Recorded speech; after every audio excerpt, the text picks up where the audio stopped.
Hey everyone, welcome back to the Fleet Success Show, our regular podcast where we talk all things that are fleet. I'm Tony Yankovich, Director of RTA's Fleet Consulting Group, and I'm going to be your show's host today. In this episode, we're going to talk a little bit about your fleet maintenance facility, and more specifically, especially for those that run your own in-house maintenance operation, what you need to start thinking about in terms of what your shop could or will look like in the next 5 to 10 years. I often tell people that next to the people working for the fleet operation, the facility is really the most important piece of the fleet puzzle. If your facility doesn't effectively support your mission, meaning if it's too small, you don't have the right number of bays, the bays aren't sized correctly, or the building has a number of facility deficiencies, the facility can actually hinder operations and make you a less productive maintenance provider. So today, I'm super excited to be joined by Norman Barrientos. I've known Norman for many years. I think we first crossed paths about, oh my gosh, Norman, almost 25 years ago. I think so. Yeah. Exactly. Norman's the president of Barrientos Design and Consulting. He has more than 40 years of architectural design experience under his belt.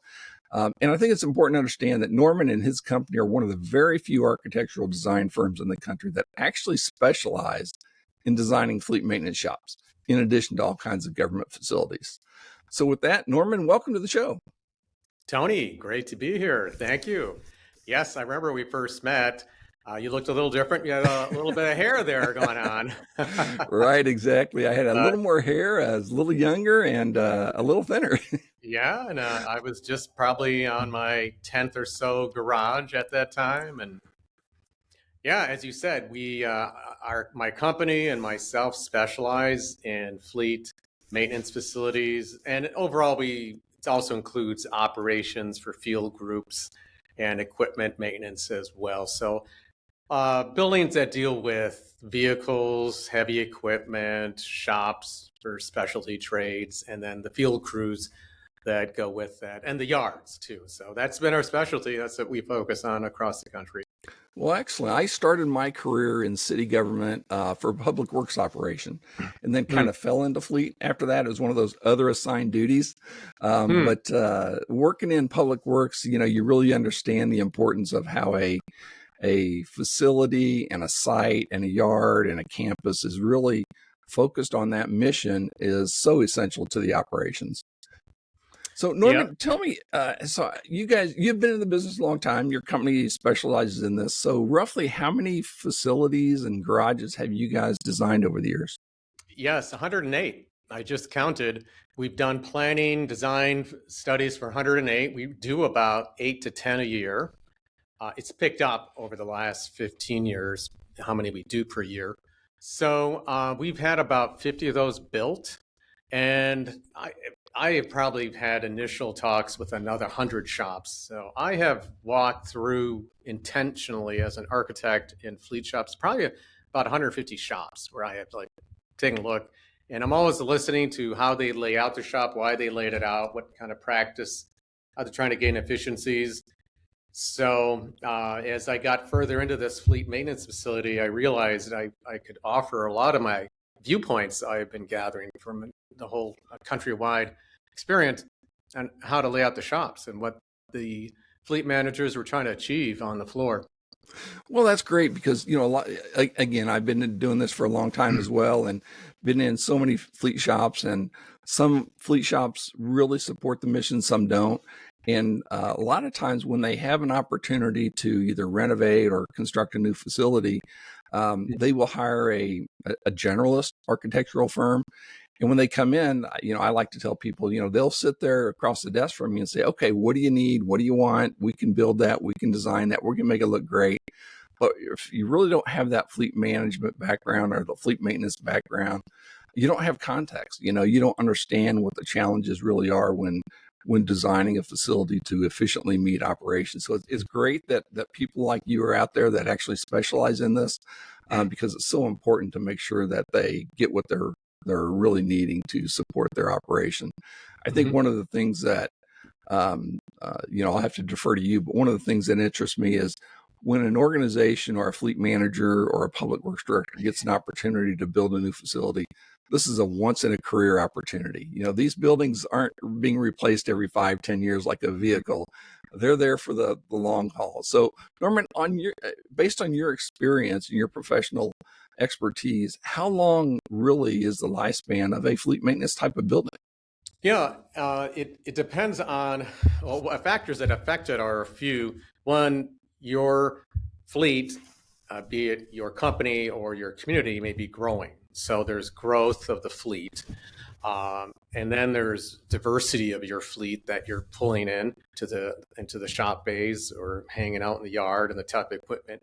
So that diversity might increase. And then there is sometimes you can add on here and there, but you found your site is not configured properly. And sometimes over 20, 30 years, depending how fast your community is growing, you find out that your fleet shop is not in a great place anymore. There's other developments, more traffic, other competing interests that like to buy this land even.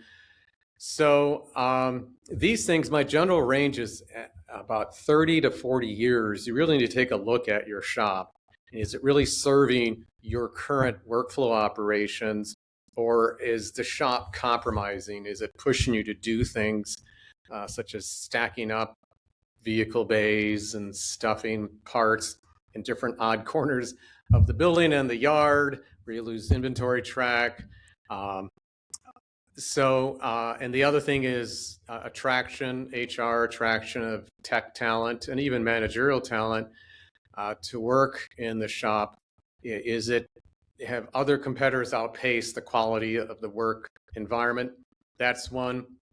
I really think inventory management is key when the shop becomes too small and they can't stock and distribute the materials properly to the tech and the floor. You're going to spend more time walking around to get, if you can, find where is it and then what the state of that item is.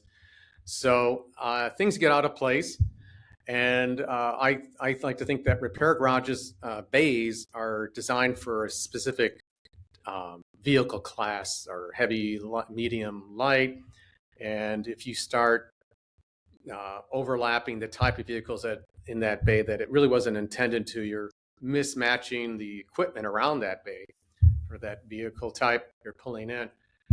And then there's there's the whole thing of sustainability, energy efficiency, just being good on the environment, taking opportunities for sustainable, renewable energies. And then finally, there's just the general wear and tear of a building. It's just a fleet shop is, you've got vehicles moving around. Sometimes they have their bed up, they hit the overhead door, they're heavy, they tear up the slab. If there's any kind of soil weakness, it'll sink the slab, crack it. Trench drains blow out, they fill up, they crack.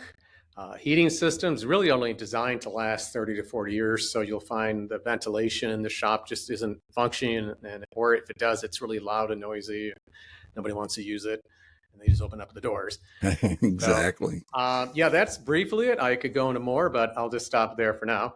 Okay, great. And that's a great segue, Norman, because I've been in the business for 35 plus years now or so, and one of the things that I can honestly say is within the last 5 years or so, there's been more change in fleet maintenance practices and fleet management initiatives in that period since I started, nearly, like I said, 35 years ago, and I think that's going to continue to change. I think there's more evolution in fleet today that's going to really impact the way the facility needs to look in the future.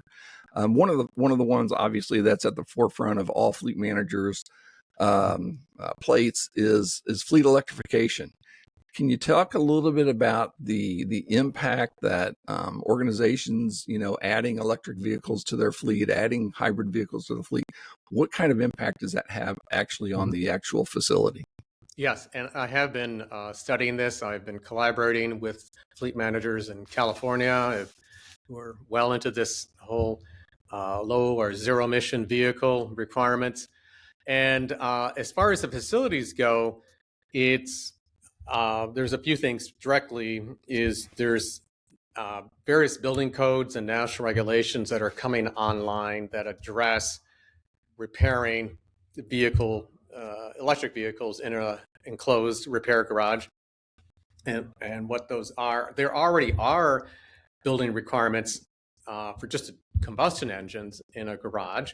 And even those have been upgrading over the years, more detection for CO, and then more ventilation, purging of the air and tailpipe exhaust. But so there already is a level of building safety needed, and that's been increasing for combustion engine. But for electric vehicles, there's the issue of arcing and static discharge and battery handling, especially damaged battery handling, that are requiring, in general, more space around the vehicle to prevent an arcing incident of the electric vehicle with a battery in it. So the bays for an electric vehicle bay need to be wider, on average about 20 feet wider. It's a lot, and just 20 feet on the tail and the front end as well. So they're much larger, and then you have to deal with removing the batteries and moving those around. And obviously these are very heavy, and shops should have a battery lab room to work on the batteries isolated from the rest of the facility. So the other things I'm seeing is you really need a clean shop. We're really heading toward the clean room, if I could take from the computer industry, room approach. You need a space that doesn't have dust floating around. You don't have birds flying around. You don't have a lot of wind, because I know a lot of these places open up the overhead doors and let the air flow through. You need to keep the floor clean, dust and debris, good floor drainage, and then good ventilation. Keep the air fresh, keep the soot out or suck it out. And so a lot of shops are not in that kind of condition right now. It's kind of the old school. It's gray and dingy, dirty in there. And, it's hard to clean it. Maybe some shops don't have floor drains. Some don't have even the area to really get a squeegee in there or a floor drain they can easily clean off on. And so it's you also need a fair amount of light in shops too, and to look at the differentiation of the cables and connectors that you're working with. So I think the electric vehicle repair bays of the future will be wider, longer, cleaner, better lit, better ventilation, and we're just going to need that. And I'll even add, Tony, just kind of going on a limb, after all this talk about AI and robotics, I can see the day where we have humanoid robots on a repair floor, not just a little warehouse type retrieving parts, but actually doing maybe some diagnostic. And thinking about that as an architect, I think you're going to need a clean floor for that humanoid robot to walk around. You want to, right. These things can detect boxes, but you'd rather not have to walk around things. And as it is, I don't think humans should have to bump around a shop. I think they're trip hazards as it is. So I think we'll have to set up more clear walkways that are always clear of workbenches and tire jack stands, that tend to litter, I'd say, or crowd a floor. Keep some clear areas for people movement, but even robotic movement. Right. Well, and Norm, really that brings up two issues when I start thinking about it. And the first one is you mentioned the additional space that you need really in the bays. And I think what a lot of mechanics and technicians and fleet supervisors that work on the shop floor every day realize is that, so when I do a fleet maintenance facility assessment, I look at bay size, but then more importantly, I look at what I call effective bay size. So your bay size might be 22 feet wide, but by the time you put in your workbenches and your toolboxes and your jack stands, and if you have portable lifts and they're in between bays, the effective width of that bay is shrunk quite a bit. So I think, when we start looking at the electric vehicle shops, if you're going to be repairing those type of vehicles in your own shop, then that space has to maintain clear. We're not going to be able to be putting that kind of stuff, 2 feet from the essential work bay, we're going to need to keep that spread apart. So I think that's a real good point to make. And I think, when a lot of these fleet managers are out there saying, no, I've got 24 feet wide for my heavy duty bay. Yeah, but do you really, type of thing? Go out there and measure all your your clear span within that bay. That's really what the dimensions that we want to look at. Yeah. And the other thing that you mentioned is, I mean, it's almost tongue in cheek when we talk about robots and AI, but not really. I mean, I was at Sam's Club over the weekend, and they have autonomous floor cleaning machines that are continually going through the store and cleaning the floors without a driver. Sure. It's based only on cameras and AI. And I mean, if the floors aren't clear of pallets and additional product and stuff, then that's going to be an issue for even autonomous floor cleaning machines. Right. So I think it's really important that we start looking at shops like this in the future, and it really does impact a lot. And like you said, I mean, with the electric vehicles comes a whole new skill set for the technicians. It comes with all the different insulated tools and diagnostic equipment. And you mentioned the battery lift tables and devices. I mean, the batteries themselves, even for a light duty passenger vehicle, can weigh anywhere from 400 to about 1,200 pounds just on a light duty vehicle. So you're not going to be moving these around on a 2-wheel dolly. You really need to think about that in a very concerted effort.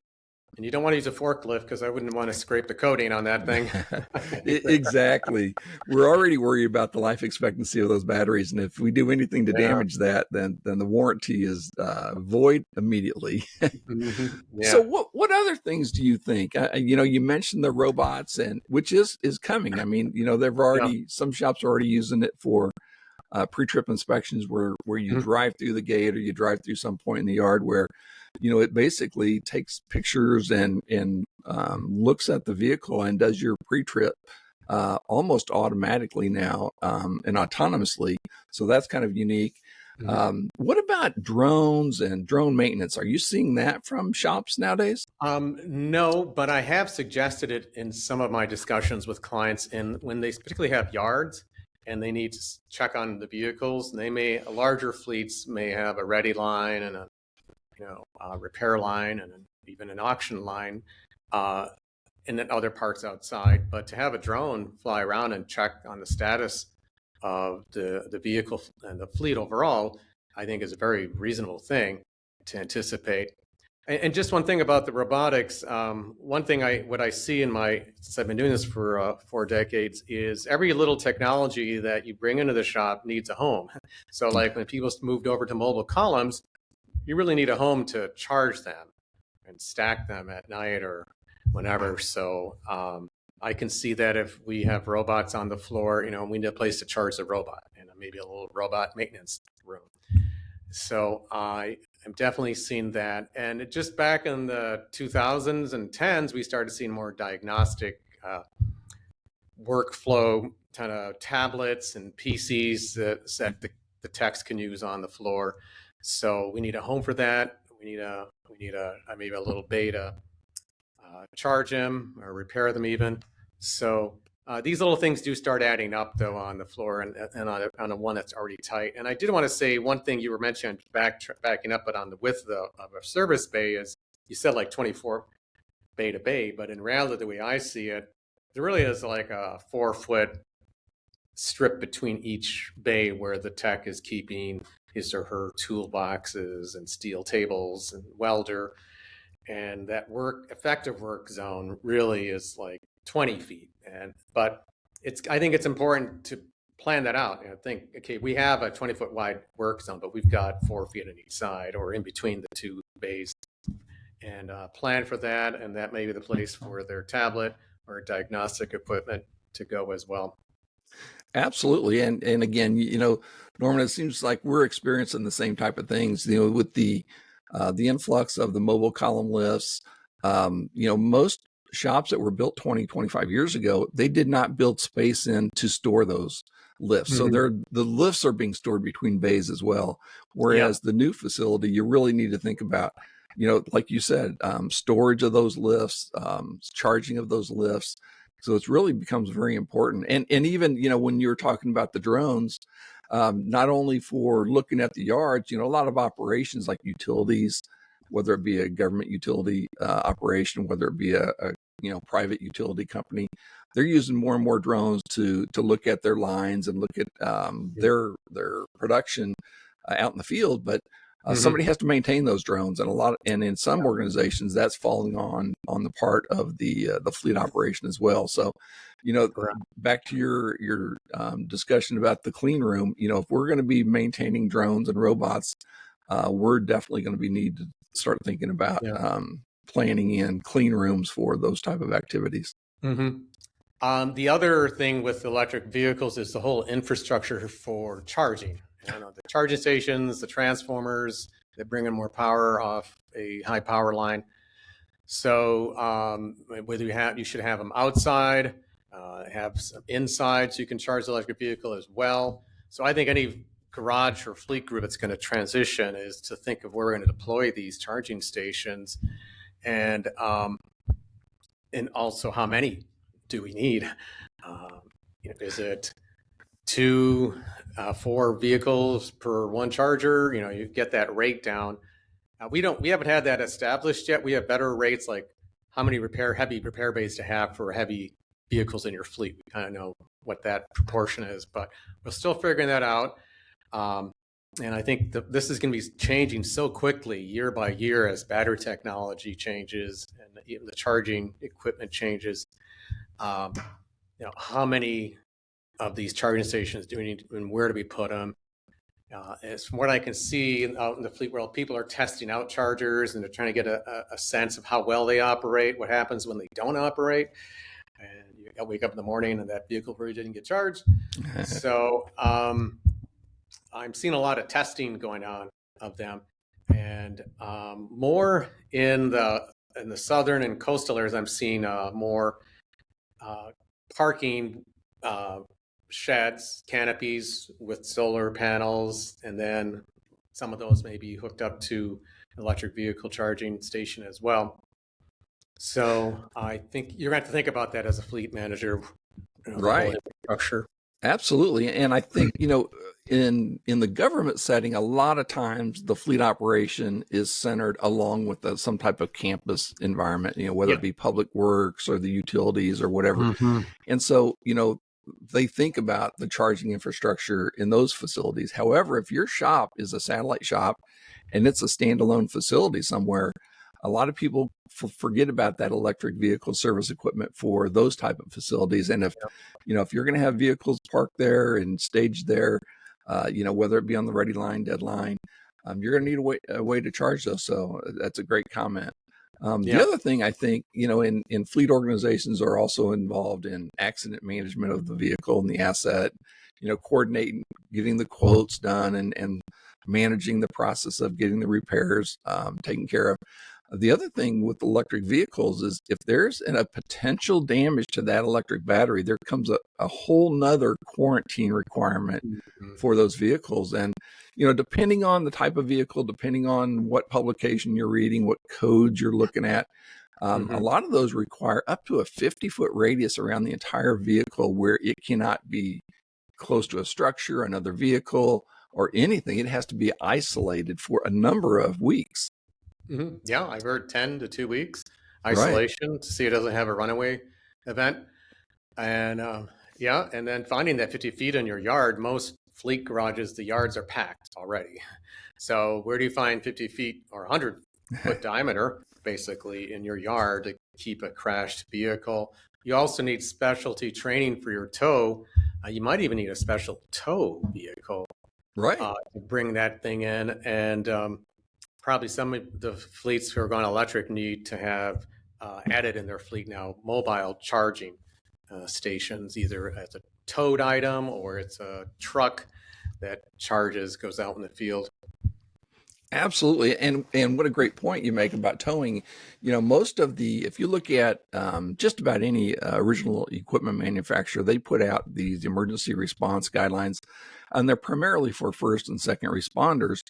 It kind of instructs them what to do, where they can cut the vehicle in the event of a crash, that kind of stuff, to avoid the high voltage cabling or the high voltage batteries. And Yeah. one of the things that almost all of them recommend is that you flatbed a vehicle that's been involved in a crash if it's an EV vehicle. They don't want it towed. They don't want it lifted. They either want it on the flatbed truck, or they want it towed with dollies. So that's a whole nother, vehicle requirement now that people are having to think about when it comes to EV maintenance and repair. And the Right. other thing, and because of the weight of those lithium ion batteries, there's so much adding so much weight to the vehicles that even your 2-post lifts in your garage, now we have to rethink that. Some of the Good point. vehicles, like I was just looking the other day for a client, the new GMC Hummer pickup truck weighs more than 9,000 pounds now. For comparison, a Ford F-250 Super Cab pickup truck weighs only about 7,200 pounds. So the vehicles are going to weigh a lot more. You're going to have to relook at your existing lifts to see if they have the capacity to lift those vehicles. So Yeah. the whole EV maintenance repair is going to throw a whole monkey wrench into most fleet maintenance garages and operations. Yeah. Right. So let's talk a little bit about some of the other things, Norman, and you kind of alluded to it earlier. When you're looking at designing a new fleet maintenance facility now, there's so much more that we have to consider, more than just the shop areas, the bays, the parts rooms, the equipment rooms, tool rooms. But, you touched on it, like employee wellness areas. I mean, what kind of things are you including now in fleet campuses? Well, I think in general, we're looking at a work environment that's more ergonomically supportive. We don't want people straining their backs or knees or getting on their knees to access things and causing injuries. So as one fleet people told me, or group, that people are part of the sustainability plan. It's not just the environment. So we have to keep the techs in a safe working environment. And part of that is in older shops, some haven't had new repair or new lifts put in, and they're still trying to get some lift. That's hopefully we're beyond that part. The next thing is getting more lift aid via equipment, like a tire changing lift that can just lift the tire off the floor and bring it up to the tire changer. And you were mentioning a battery table or a battery lift. So I'm seeing when we look at a shop trying to modernize it, we're looking for areas that we can aid the tech to move things without straining them. Obviously, getting overhead crane coverage so they can pick it up and move it. So the electric vehicles, I agree, the batteries are going to be very heavy on that end. Some other things, though, as far as employee support, we're seeing a lot of my fleet directors are saying we can't attract enough tech talent. We have a lot of openings. It's pretty common to have maybe 10% openings in a shop. So one, we have to make it look nice, but what does that mean? That's, as I said, a clean, well-lit environment that's organized, to good walking paths and good homes for all the parts. Tire jacks there, welders there, and tire inventory over there.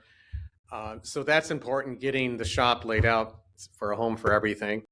And the wellness and the whole, what do we call the crew quarters? That is, we don't want the techs eating lunch next to their trucks, on a picnic table, and then having their locker facing the floor.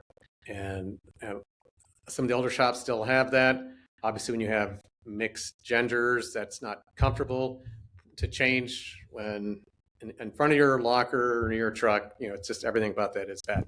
So as we look at upgrading shops, we look at dividing that up, providing an assembly, lunchroom, break area that they can get their mind off work. And the shop is very noisy and active. And so they need to chill out in their workspace and their assembly room, and maybe check in on PCs to emails.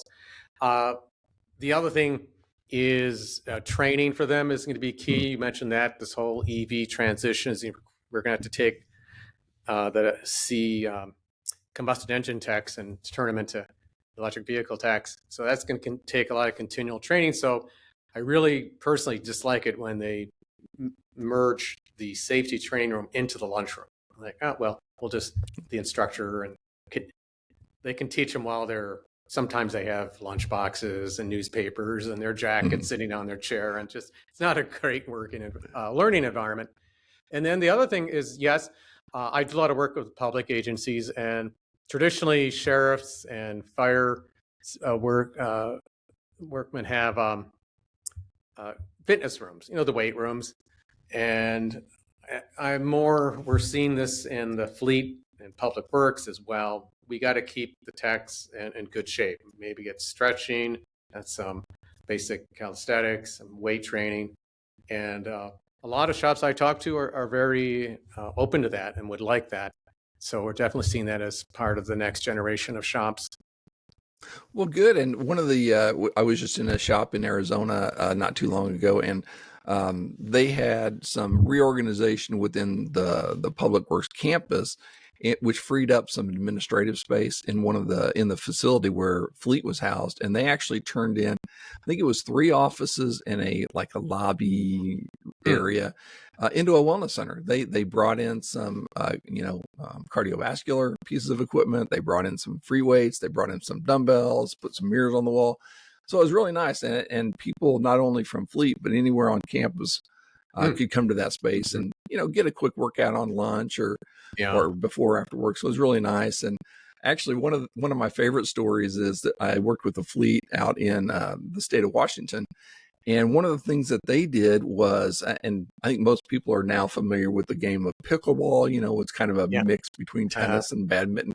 But what they did is they actually painted pickleball stripes or lines on the floor in the shop. And then once a week, they pull all the vehicles out, move the lifts to the side, and they actually have an hour or so in the afternoon that the technicians have a little mini pickleball tournament. So they do that from time to time. So, it's thinking of ways to creatively use that space to where you're providing some type of, like you said, employee comfort, employee wellness, a way to keep them active and healthy. Sure. And even on that, we'll provide a little patio. Maybe they put a grill out there, and they may organize some kind of cook-off occasionally, but it helps morale, and they want to get out and get out of the shop environment. Just a few other things I think and is good for a shop is acoustic paneling and key locations around the wall. I've had techs tell me it's very noisy in here, and the air compressor goes off, or the tools are going off. It's just it can be stressful all day for that. And putting paneling where you can either you take them off or they're washable is a good thing. So I had air conditioning is another thing, and it may sound like a luxury and we keep our overhead doors open all the time, but in northern climates, it's energy loss. So you're just blowing out the energy out the door. And a lot of shops, it's a very typical approach is a series of overhead doors, down the middle, nose to nose. So there may be 20 doors, and half of them could be open at any given time. And so we definitely advocate air conditioning for many reasons. One is to keep the overhead doors down, conserve the energy. And second, a lot of shops are happy to put in industrial areas and maybe near a pit, other industrial uses, and there's a lot of dust flying around, and it'll get into the shop when the doors are open. And I think particularly with more electronics, it's a nuisance for the work environment to have that in there. And also there's things like anybody could walk into the shop through an overhead door and say, hey, I brought my vehicle in. And even if they're part of your city or your organization, I understand that the fleet people don't want the non-fleet people just to walk in and meander around and how's my truck doing? And so keeping the overhead door is one way of telling them don't come in. Right. Go to that door over there. And there's things like birds, and some places have rodents that get in. And I think it's security too. And in some areas that might have a high risk area, people across the street can see all this equipment um, in the shop. It may just lure them in. And some shops are noisy. I've heard of neighbors a few blocks away saying, I can hear the noise of the fleet garage going on. So there's a lot of good reasons to shut the overhead door. But it's such a traditional thing to do. I mean, 95% of the shops I see have the doors open, and even in the winter. So it's something I definitely advocate. Well, and a great point, because, I live in Kansas. We're not in the desert or anything, but it gets hot here for a couple of months, July and August, September, a little bit. But one of the municipal organizations that, literally they built a shop probably 2 miles from my house, and it's on a fairly busy traffic way. And they did a real nice job of making it look pretty, but then they also air conditioned the shop. And when I was over there, I took a tour over there, and I asked them, I said, we're not in Arizona. Why did you air condition the shop? And they said, well, it's technician retention and attraction and recruitment, because we can't pay what the private, shops down the road are paying. But what we can do is we can offer them a brand new facility that's clean, that's air conditioned. And some of these technicians are willing to take, $1 or $2 less an hour, because they're going to work in a nice work environment. So I really do think it's important. Yeah. I have one other thing is it's more on the topic as fleet garages evolve, and most communities I work with, they're evolving. They've changed a lot organizationally over the last 30 years. More management structures. Maybe they've added a fleet analyst. Maybe there's a fleet director and a fleet manager. There's various, lead mechanics structure.